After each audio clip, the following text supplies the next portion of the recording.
Salam aleyküm dostlar. Fermada bir çəkiliş edirəm inşallah.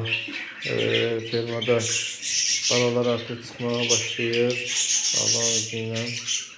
Artıq her yuvada balalar var. Yuvadan çıxırlar artıq yavaş yavaş. İnşallah bir xeyrət bala olasıdır. Yuvalar doludur balayla. Burada da yumurtalar var. Yuvada yumurtalar var. Bu setkaları özüm düzəltmişəm. Bunlar hamısı bilirsiniz damazlıqlarımda göstermiştim. Bunlar erkeklerdi, bu tərəfdəkiler erkeklerdi. Bu tərəfdəkiler dişilerdi. Burada satdığa bir de götüreceğim damazlıqlarım olacaq. Balalar da çıxır, batır. Allah'ın izniyle bunlar satdığa gelenler olacaq. Bir yana bu sarını buradan götürmek istəyirəm. Burada da inşallah balalar var. Bu iki köftədə yumurtalar olasıdır Allah'ın izniyle. Genəsində aşağısında var yumurta, yukarıda olacaq Allah'ın izniyle. Burada da yumurta var. Dağların damısında Allah'ın izniyle balalardır. Buradaki balalar da çıxır.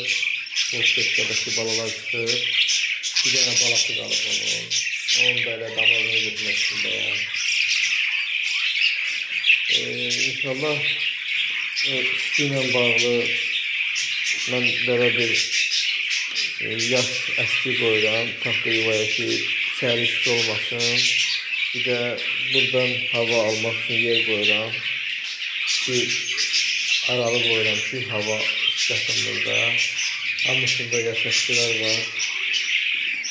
Bu yaş əskilər heyvanları sərli istiliğini almak içindir. İstiliğin qarşısını almak içindir.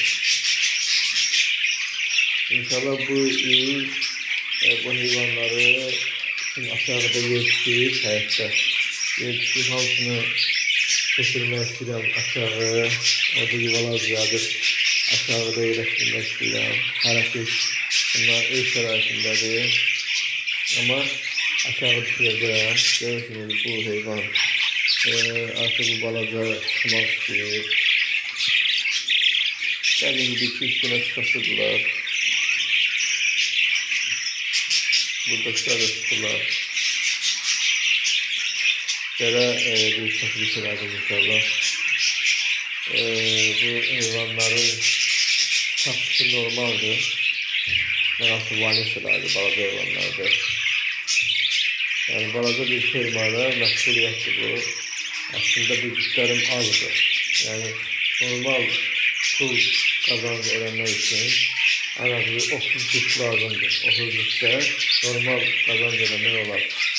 Məndə 12 güçdür. Yuvalarım da azdır.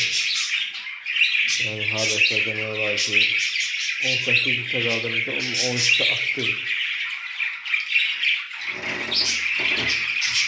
Çekilişim bu kadar inşallah. Allah'ın malını da açıyorsun. Allah'ın varlıklarını sağ olun.